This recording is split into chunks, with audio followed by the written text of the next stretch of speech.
Nampol Sopo hingga tewas.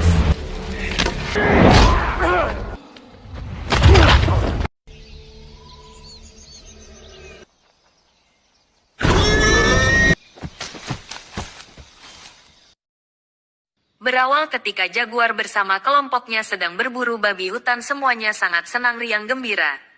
Jaguar memberi hadiah tumpul buah zakar untuk mengobati impoten. Bodohnya langsung dimakan mentah-mentah oleh si tumpul.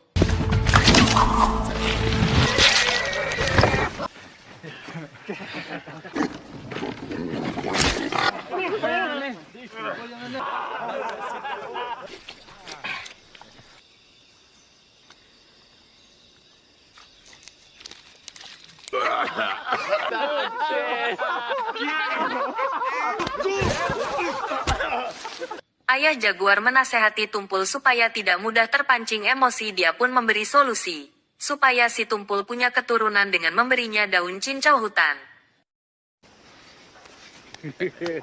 Tidak lama Jaguar dan kawan-kawan kedatangan sekelompok suku lain menghampirinya. Ternyata hanya numpang izin lewat dikarenakan desa tempat tinggal sukunya telah dirampas dan akan mencari tempat tinggal baru. Sembari mereka saling bertukar makanan.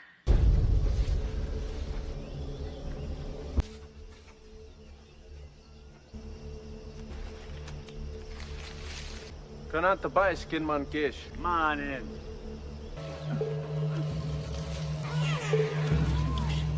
Jaguar terdorong ingin mengetahui lebih jauh tentang masalahnya.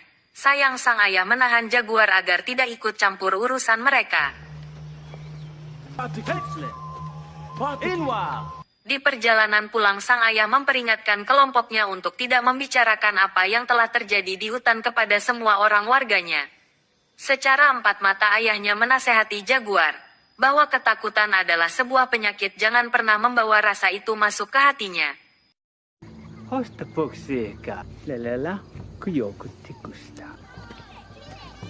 Sesampai di kampung halaman pemukiman, semua disambut keluarga masing-masing.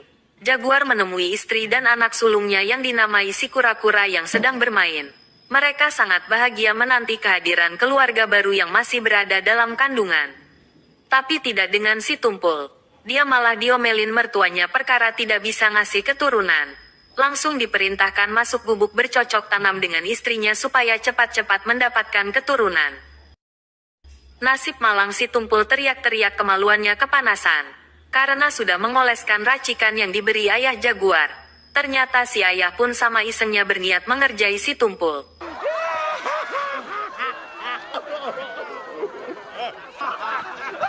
Malam hari mereka mengadakan pesta bersama. Akan tetapi tidak dengan Jaguar memikirkan kejadian di hutan tadi. Hingga di pagi harinya ia terbangun dari tidur. Dikarenakan mengalami mimpi buruk, feeling Jaguar sangat kuat.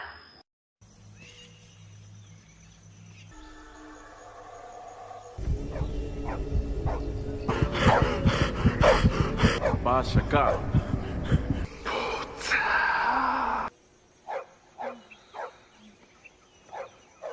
Dari arah lain datanglah suku asing di bawah pimpinan Jarwo bersiap menyerang pemukiman. Sampai Jaguar menyadari firasat buruknya menjadi kenyataan. Ia langsung membangunkan anak istrinya bergegas lari. Mereka mulai membunuh, memperkosa, membakar dan menangkap orang-orang. Jaguar berhasil lari dan menyembunyikan keluarganya ke dalam lubang sumur tua.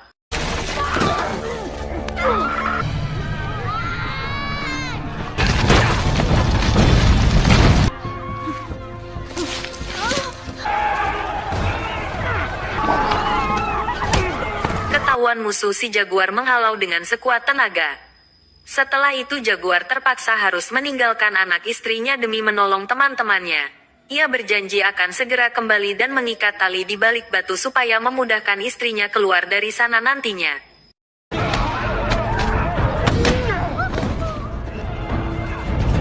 Hingga pertarungan sengit pun terjadi. Jaguar nyaris membunuh Sopo. Namun Jarwo berhasil melumpuhkan Jaguar dari belakang. Sopo sangat ingin membunuh Jaguar. Namun dilarang Jarwo. Karena dia ingin membawanya hidup-hidup. Di hadapan Sopo, Jaguar malah menyebut-menyebut ayah.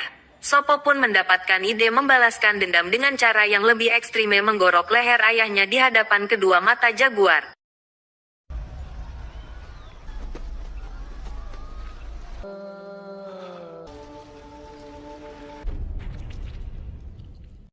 Sebagai penutup, Sopo menampol Jaguar sampai pingsan.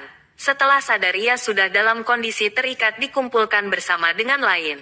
Tumpul teriak histeris ketika melihat istrinya diseret untuk diperkosa. Semua teman-temannya diikat tali sehingga tidak dapat berbuat apa-apa. Hanya bisa menyaksikan kekejian kelompok Jarwo.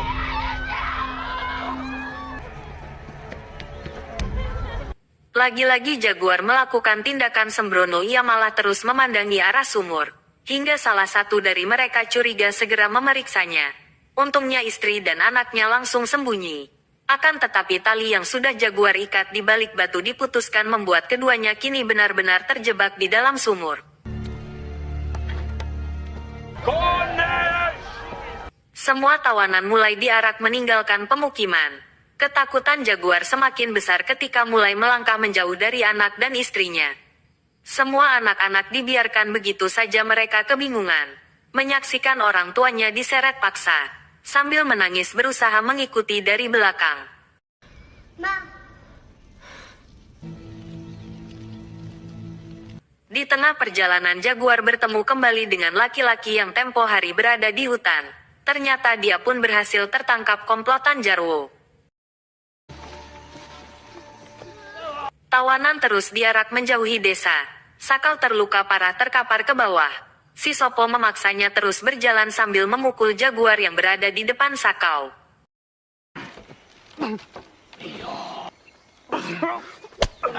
Kini mereka sampai sungai dan menyeberangi. Melawan derasnya arus air sungai. Di sanalah anak-anak pedalaman harus terhenti mengikuti orang tuanya. Di samping tebing luka Sakau semakin parah. Ia oleng ke arah jurang membuat yang lain ikut terseret. Tumpul yang berada di posisi depan berusaha menahannya di balik akar pohon. Setelah berhasil menahan, Sopo melepaskan ikatan Sakau dan membuangnya ke jurang.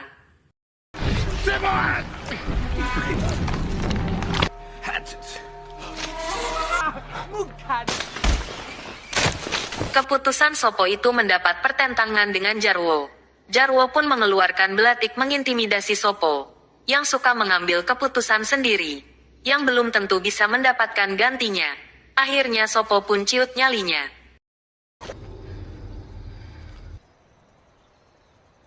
Di malam hari Jarwo menemui anaknya yang baru pertama kali ikut melakukan perburuan manusia dan dihadiahi sebuah pisau belati sebagai tanda resmi.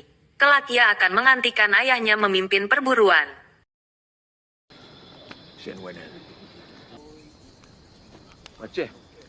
Suara gemuruh menggema pertanda hujan akan turun. Jaguar ketakutan mengingat istri dan anaknya berada di dalam sumur. Esoknya dilanjutkan perjalanan langsung disambut pohon besar rubuh hampir menimpa para tawanan.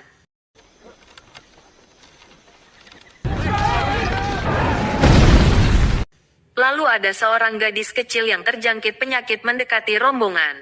Mereka semua jijik melihat gadis berpenyakit kulit yang dapat menular itu. Si gadis terus memandangi Jaguar hingga tingkahnya berubah aneh seperti kerasukan leluhur.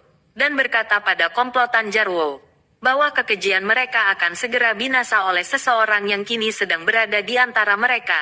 Lelaki yang membawa Jaguar.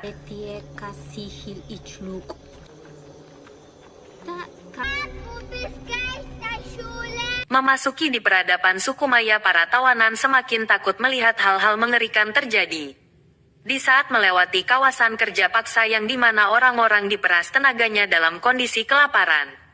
Kemudian ada kakek-kakek kurus kering meminta tolong salah satu dari mereka, agar bersedia membunuhnya agar bisa mati sebagai pria terhormat.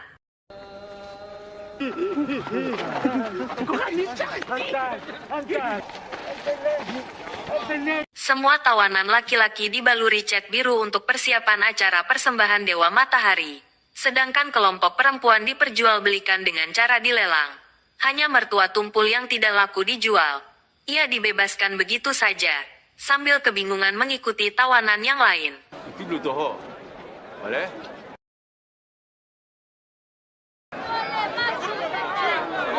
Saat mulai memasuki gerbang piramida, banyak tembok yang dihiasi gambar mengerikan. Sebagai tanda mereka bakal mengalami nasib yang sama, seperti apa yang tergambar di dinding.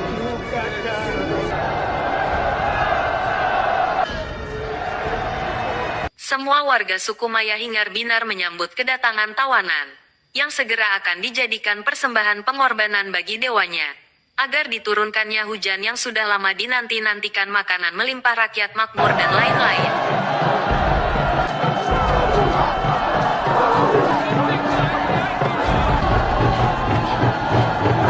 Tibalah tawanan di titik akhir, mereka dihadapkan sang raja dan algojo yang siap memenggal kepala mereka satu persatu. Ditariklah korban pertama, dibaringkan, kemudian ditusuk perutnya dan dikeluarkan jantung yang masih berdetak kencang. Lalu dipenggal kepala dan tubuhnya dilempar ke bawah.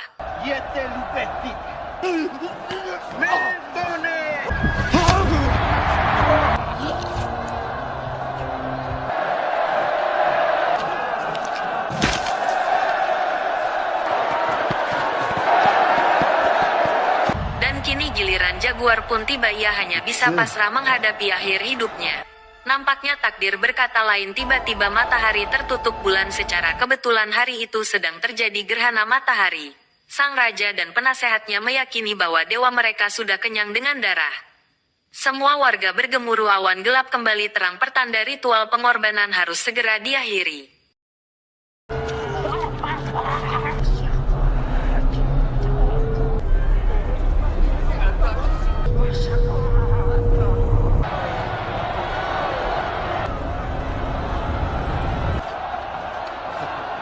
Para sisa tawanan langsung diarahkan kembali, dibawa keluar dari gedung, menuju sebuah lapangan di baliknya ladang jagung.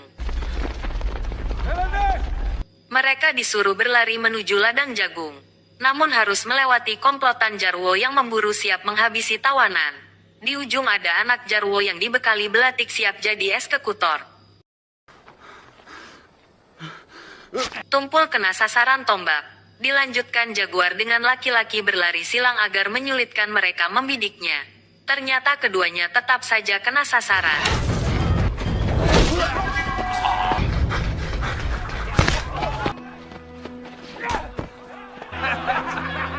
Malu cabe.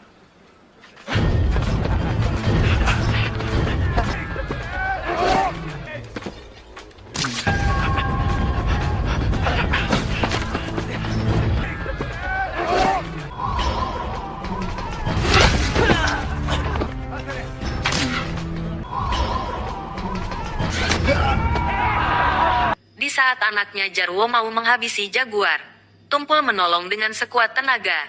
Jaguar mematahkan ujung panah kemudian dihunuskan ke leher lawan. Jarwo berlari menghampiri anaknya. Jaguar berusaha melarikan diri dari sana. Tidak terima dengan kematian anaknya, Jarwo beserta komplotannya mengejar Jaguar masuk ke dalam hutan.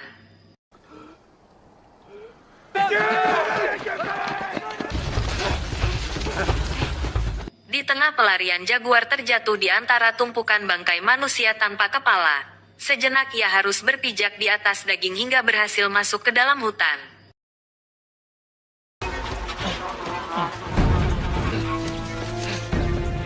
Perburuan kian memanas tanpa henti. Jaguar terus berlari sambil menahan lukanya. Karena luka di perutnya kian merah dan Jaguar langsung naik ke atas pohon. Kemudian komplotan Jarwo datang membuat Jaguar was-was. Sampai tidak menyadari darahnya menetes ke bawah mengenai punggung si Sopo.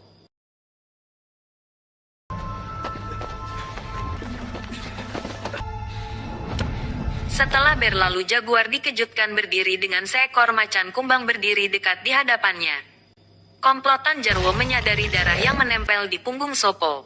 Pertanda Jaguar sedang bersembunyi di atas pohon. Mereka pun memilih menyebar ke setiap area mengawasi bagian-bagian atas pohon. Hingga akhir terdeteksi ada sesuatu yang bergerak mendekatinya. Mereka tidak mengetahui Jaguar sedang dikejar macan kumbang. Salah satu anak buahnya berusaha mengejar Jaguar sampai posisi belakang Jaguar, di mana macan kumbang kini tepat di belakangnya langsung menerkam mukanya.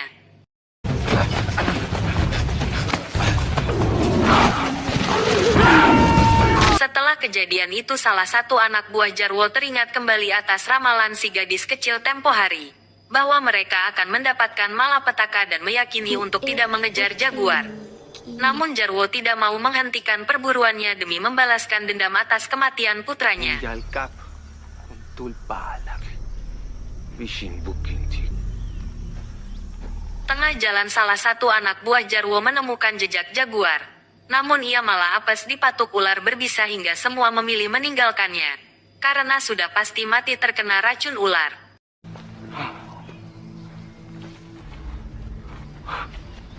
Meneruskan pelarian jaguar mulai diserang dengan panah dan tombak. Ia semakin kencang berlari ke arah sungai. Merasa menemui jalan buntu akhirnya jaguar nekat loncat ke bawah air terjun yang sangat curam.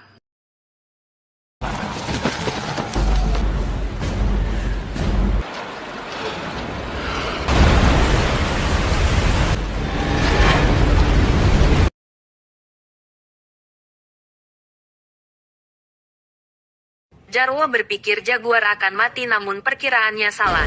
Jaguar masih hidup dan menantang mereka untuk terjun ke bawah. Salah satu dari mereka mengingatkan untuk berhenti mengejar jaguar. Namun Jarwo menusuknya hingga tewas. Merasa tertantang, Jarwo mengajak semua anak buahnya terjun ke bawah.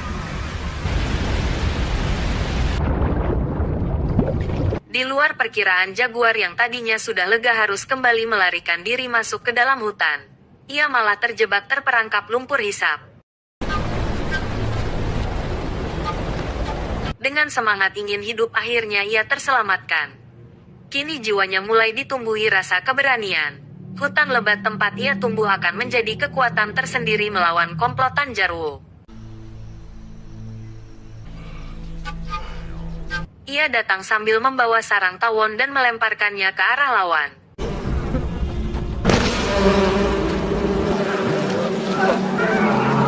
Jaguar mulai memasang strategi melawan mereka. Ia gunakan senjata duri yang sudah dilumuri lendir kodok beracun sebagai alat sumpit. Memanipulasi jejak kemudian berputar arah agar dapat menyerang dari belakang.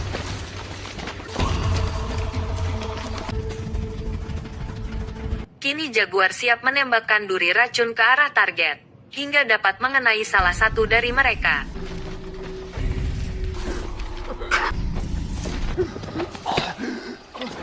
Di saat akan mengambil senjatanya, Sopo sudah ada di depan siap menyerang.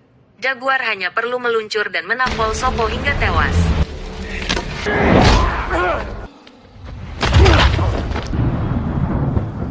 Setelah berhasil mengalahkan Sopo, air hujan turun membuat jaguar harus segera menyelamatkan istrinya dari lubang sumur. Ia pun kembali berlari sekencang-kencangnya menghindari komplotan Jarwo. Di bawah sumur nampak istri akan segera melahirkan. Jaguar mulai kebingungan hingga akhirnya Jarwo berhasil memanahnya. Ia berlari menyerang jaguar, ternyata di sana sudah ada jebakan tubuh babi hutan menghantam tubuh Jarwo.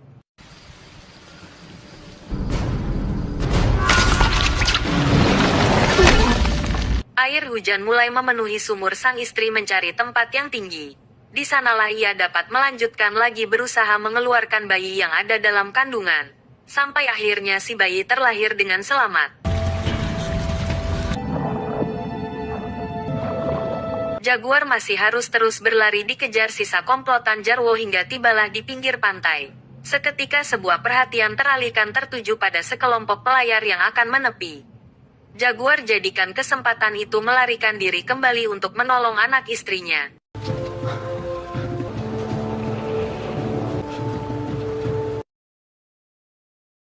Setelah sampai, hatinya bergetar menyaksikan bayi mungil beserta anak dan istrinya dapat selamat dari maut.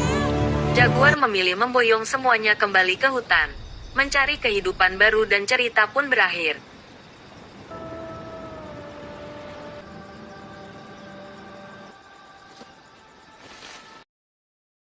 Masyarakat Atlantis, benua yang hilang mungkin sampai saat ini masih dianggap sebagai peradaban terhebat dalam sejarah manusia. Namun kisah-kisah Atlantis hingga kini masih dianggap sebagai mitos saja, dan peradaban bangsa Mayalah yang seharusnya dicatat sebagai yang paling hebat di masa lalu.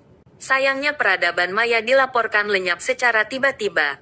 Ketika itu di tahun 1517 bangsa Spanyol berlayar ke Amerika Tengah. berniat menghancurkan peradaban yang terkenal akan ritual kematiannya. Akan tetapi saat mereka tiba di sana bangsa Maya telah hilang. Rumah dan bangunan bangsa Maya yang terbuat dari batu-batu kapur sudah tertutupi tanaman liar. Tidak ada tanda-tanda kehidupan di sana. Nah, lenyapnya suku Maya ini masih menjadi salah satu misteri sejarah. Lalu apa yang sebenarnya terjadi pada suku Maya?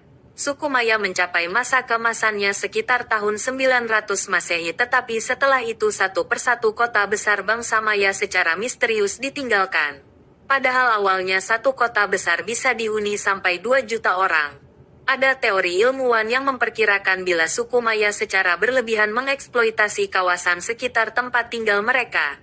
Akibatnya kawasan itu tidak bisa lagi dimanfaatkan oleh populasi suku yang jumlahnya terus bertambah. Eksploitasi ini juga yang diklaim menimbulkan kekeringan hebat yang memaksa suku Maya meninggalkan kota-kota besar. Seperti Tikal yang pasokan airnya mengandalkan air hujan. Di sisi lain ada teori yang mengatakan ada peperangan dan berbagai ritual penyiksaan, yang akhirnya menciptakan pertikaian dan perang saudara antara etnis. Bagi suku Maya, mereka yang rela mati di altar pemujaan dianggap bisa langsung menuju surga. Mengingat kematian juga dianggap sebagai hal yang sangat sakral. Jadi tidak aneh bila banyak yang rela melakukan ritual ini. Selain itu ada ritual lain yang tidak kalah berbahaya, yaitu memberi makan dewa. Suku Maya melukai bagian tubuh tertentu, kemudian darah yang mengalir dikumpulkan untuk santapan dewa. Yang bikin ngeri bagian tubuh yang dilukai itu antara lain telinga, lidah, dan alat kelamin. Hal ini yang lantas memaksa suku Maya meninggalkan rumah mereka dan memilih tinggal di hutan dengan aman. Kota-kota besar seperti Chichen Uxmal dan Mayapan diketahui tetap ada hingga tahun 1500 Masehi. Namun sekali lagi saat bangsa Spanyol datang di tahun 1517, semua kota saya sudah tertutup rimbunan hutan. Seperti itulah sejarah suku Maya.